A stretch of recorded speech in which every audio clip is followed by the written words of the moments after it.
did happen, we wouldn't be talking right now. There wouldn't be anything left of this planet. That's the cover story. It was the Atlanteans who basically killed off the dinosaurs. Okay, why did they want to kill off the dinosaurs, even though they looked similar to the reptilians? Well, look what's happening to us now. If you want to destroy humanity, kill the food source, kill the support structure for that culture. Did they eat dinosaurs, the reptilians? Yes, they did. That was their source of food, work. Okay. That to them, like we have cows and horses and other mammalian creatures, they had those creatures. And so basically what happened was the Atlanteans used geomagnetic technology to destroy Lemuria and cause it to sink into what became the Pacific Ocean. And the only remnants of that now are the Hawaiian Islands, Japan, Philippines, Taiwan, Indonesia, Australia, New Zealand, the South Pacific Islands, and the California west of the San Andreas Fault Line is also. And what happened to all the reptilians who were on that landmass at the time? And now here's the interesting, the ones who survived went inside the Earth, the hollow Earth. And that began the legends of demons under the Earth or hell under the Earth. That's where that began. So when you think of the devil, you do think of a reptilian type, horned with a tail. Living under the earth.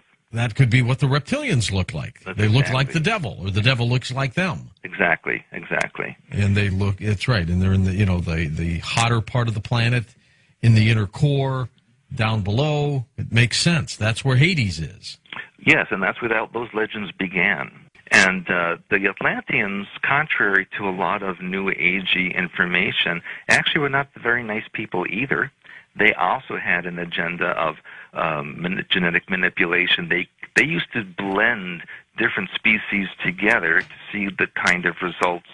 Basically, they tried to create workforces made out of animals and humans, animals and insects, etc., etc. The legends of merfolk, for example, are when they took dolphins and mixed them with humans.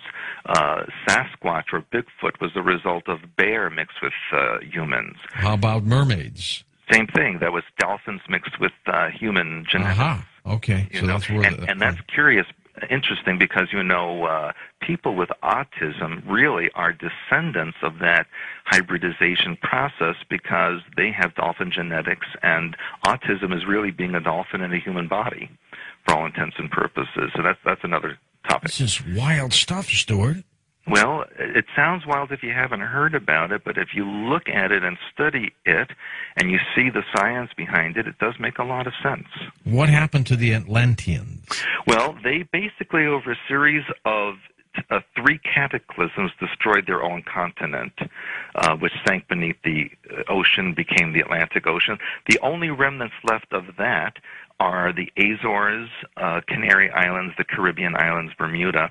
And interestingly, Montauk Point is the end of an archipelago that used to exist of Montauk. All right, stay with us, Stuart. More to come when we come back on Coast to Coast AM. Stuart, where the reptilians went underground, which then was perceived to be hell, and they, the devil, and evil, and it just incredible. It does make sense. Yes, and, it continued after that, because when the Atlanteans finally destroyed themselves, and they also scattered around the earth and created the Egyptian civilization, the Greek, and even it went into North and South America, then a few thousand years after that, the reptilians decided to retake the surface of the earth, but because of their appearance and so much time had passed, humans were not used to them any longer and considered them to be frightening. So what they did was create a hybridization program. And the hybridization program basically was for the reptilians to take back the surface by breeding and intermarrying with the human population. But I need to go back just one more time to when the Lemurians and the Atlanteans were at war, just to explain something.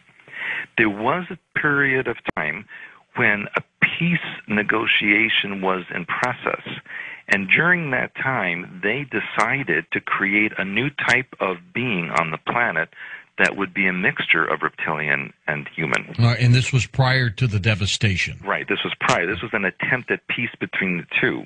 Okay. And that the thing is, the deal was the reptilians wanted to take the foundation as the androgynous reptilian body and then add mammalian or human genetics to it.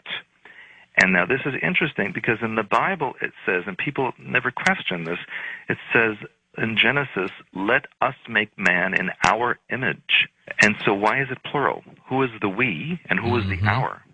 And in ancient Hebrew, all references to God are plural. There are no singular references to God as an individual. It is always plural. And if you look at the way human beings gestate in utero, you see that in the first few weeks of life, they are basically androgynous reptilians. And then mammalian features are added to it during the gestational period. And that's because the genetics are following the sequence in which they were added. So all we have to do is look at how human fetuses develop to see how we start as androgynous reptilians and then finally become mammalian.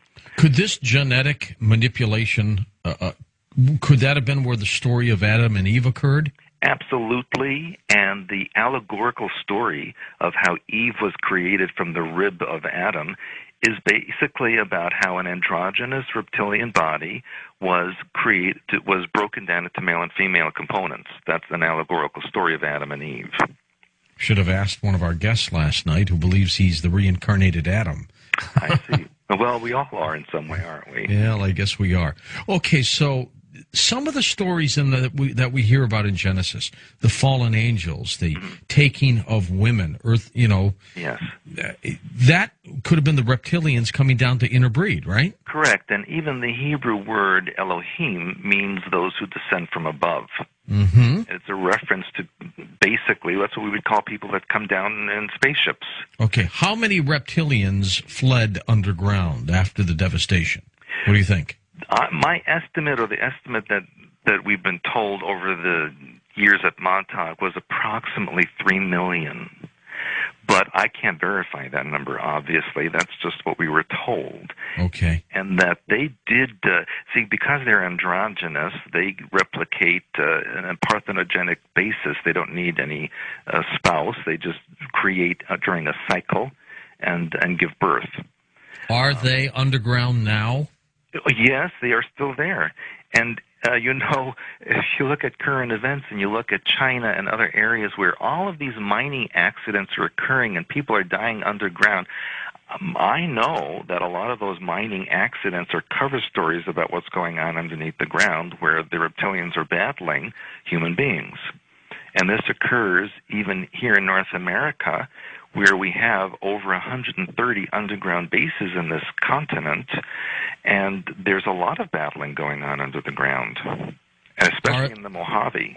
Are there flying crafts still around that belong to the reptilians? Yes, there are, and I do have to say that a large percentage of the so-called UFOs that we see that are reported in this planet, many of them come from here. There are not so many from elsewhere, but many come from from our planet. Who has the higher technology, the reptilians or Earthlings, I guess? Both. We have government craft, and we also have the reptilian craft. And we have, of course, a mixture of others that come here. But for the most part, there's only 4 or 5 alien civilizations now that interact with this planet that are allowed to come here. There used to be a lot more years ago, and that's been stopped because of the government taking over a lot of the control systems of interactions with aliens. Are we interacting now with the reptilians, or are we at war with them? That is a very good question, because the Illuminati, who are basically the descendants of the hybridization program, have their own agenda, and their agenda is a bit different than the original reptilian agenda. Okay, so we're getting into a little David Icke a little bit, right? Yes, his information is very good. He's a friend of mine, and we've talked about shape-shifting and how it occurs. If you'd like, I'll give you a brief description of shape-shifting. When a person has a split of 50-50 genetics, in other words, 50% reptilian, 50% human. God, what would you look like at a 50-50 split? Well, that's the thing, is what would the genetics defer to? It goes by the mind pattern or the soul personality operating the body. So, for example, if you have a reptilian soul personality in such a body, the body would defer to reptilian genetics and manifest as a reptilian.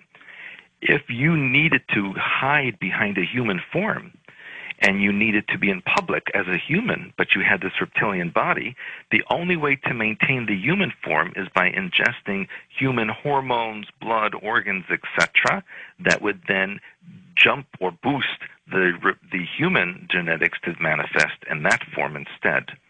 And that is why many of these Illuminati societies have these sacrificial rituals or sexual rituals where they bring up the human harmonics or energies so that they can maintain the human form.